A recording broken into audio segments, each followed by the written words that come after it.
Hey, what's going on, everybody? Titus here with a TCG video. It's not going to be a live reaction to the ban list because I've already seen it and I had some things to do today, so I didn't get to just do the, poggers face like everybody does. I just want to do a quick run through of what this means for the meta, basically, and then just give you a small channel update on. I'll just give you the channel update now. There will be no videos coming up for the next couple days. I might sprinkle in some old format, like stuff that I've had that I recorded and I just never put out there because I just like got ahead of myself or something and format changed and I never released it. So I might release those. But I'm taking like a week off to spend time with family and for the holidays, travel for Thanksgiving, all that stuff. So, but we will be back to videos as soon as that's all over. So let's talk about the ban list. The first thing I want to talk about before we talk about the big guy here is Curious the Lightsworn Dominion. This is a month, 2 months too late on this card. So, like, this card was really, really insane when we had Tearlament before Ishizu, but now that Ishizu's here, no one's playing Curious. Not a single person is playing Curious. Like, unless you're playing, like, branded tier, maybe, but then again, branded fusion conflicts with Curious. So I don't really know who's playing Curious right now, who's playing Tearlament. The problem is you can't leave it on the list if you're going to hit tier later on down the line. So, like, if they hit the Shizu cards later on, Curious will get played again. So it's snipping in the bud, but it's not fixing. I don't think there should be any. I don't think there should be any bans for the tier element stuff personally. Not only because I play it, because I think the deck is really fun and interactive. But that's just me. So you have to kill it now. And then once they decide to chop tier limit down a little bit, it'll be impactful then. Then we'll talk about Mystic Mine. Good, cool, neat. OCG banned this like a year ago or more, and now we have it banned. People have been clamoring for this thing to be banned forever now. I mean, if you go to Konami's regional replays, you will see people holding it up and telling them to ban it on the replays of the pans of the crowd. Like, this card is a menace, and now it takes away this toxic deck building that people would just build a strategy around this. Funny thing though, it's actually not particularly good in the format right now, but it's being played in like almost every deck. So it's a little weird. I just think the card is super toxic to the game. So let's go on to the limited list. The limited Herald of Orange Light.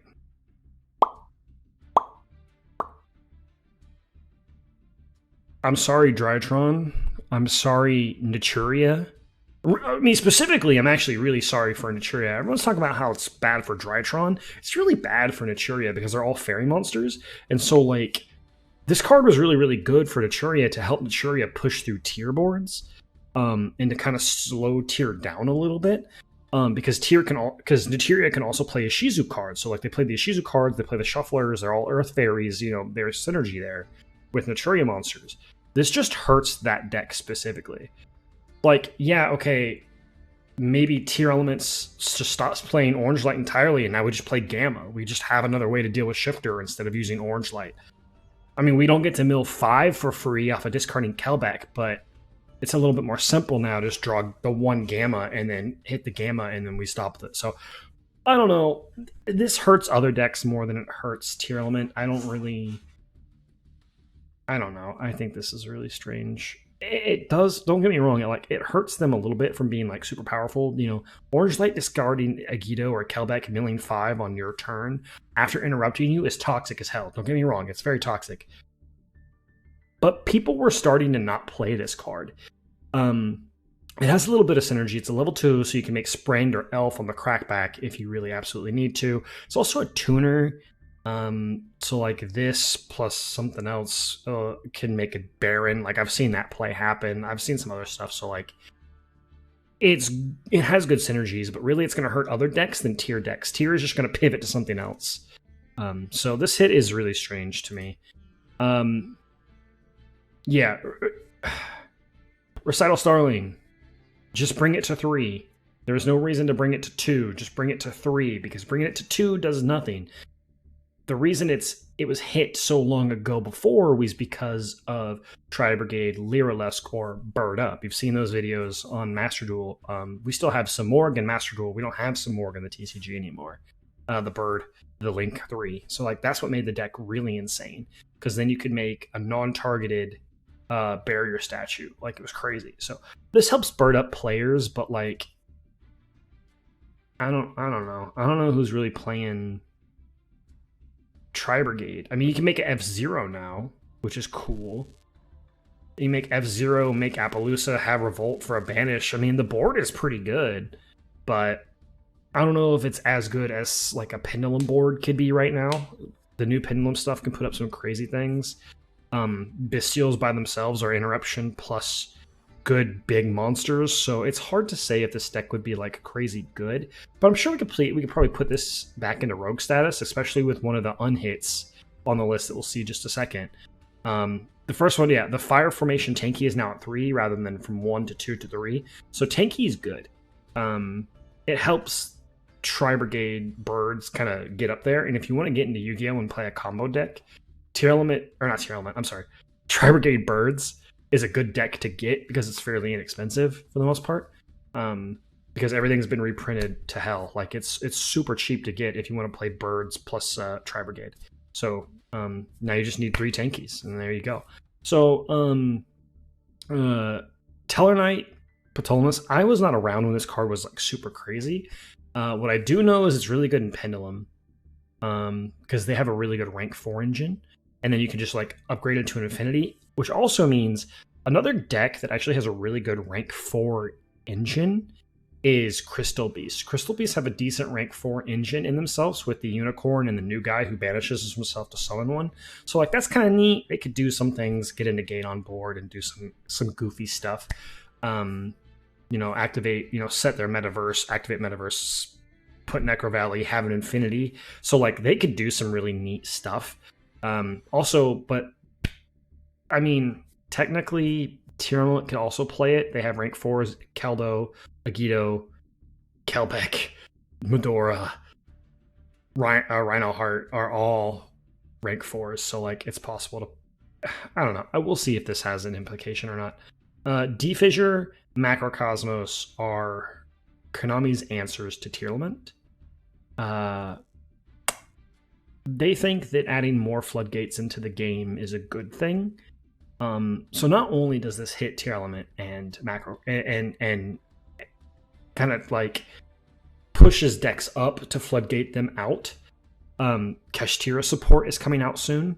In the next set, Kashtira doesn't care about the banishes to the graveyard and stuff. They banish all your opponent's monsters and stop monster zones and do all this stuff. Birds are really good with this, but you know what's crazy about that? That's 2 decks that don't care about it. Every other deck, this hurts. This hurts Naturia. It hurts Tearlament. It hurts zombies. It hurts Tri Brigade. It hurts literally every other deck that needs the graveyard to play, which is most of them. Dragons, like a lot of these decks get hurt off of this. And so it seems a little weird. Most people don't think the answer to toning down the meta is making floodgates come up. That's usually never the answer, and it makes people really, really bitter about the format. I, for one, was very, very happy with the format. It was very skill intensive. It was very fun. It was very interactive. Now it's going to be, did you win the die roll? Cool. You go first. Kill them so that they can't play, so they can't do anything. Game 2, they're going to floodgate you. Draw the out. I hope you have it. Or you lose. You go to game 3 and you hope to win that game. That's exactly what we're going to be now. Where before people be like, oh, it's all about winning the die roll. Not necessarily. The Tier Element mirror is crazy. Like you have to play everything correctly. Havness is really good. Making cards on their turn. Doing all these things. Making sure you set up your dwellers. Have the shufflers. Milling shufflers. Not milling shufflers. Using Kelbeck. Like all of these interactions were really, really good against the mirror. It was really skillful. It was really interactive. It was really fun. Now it's like D-Fissure, Macrocosmos, out my board, dog. All those people who want to complain about stuff on Master Duel with Skill Drain, Rivalry, what's the other one?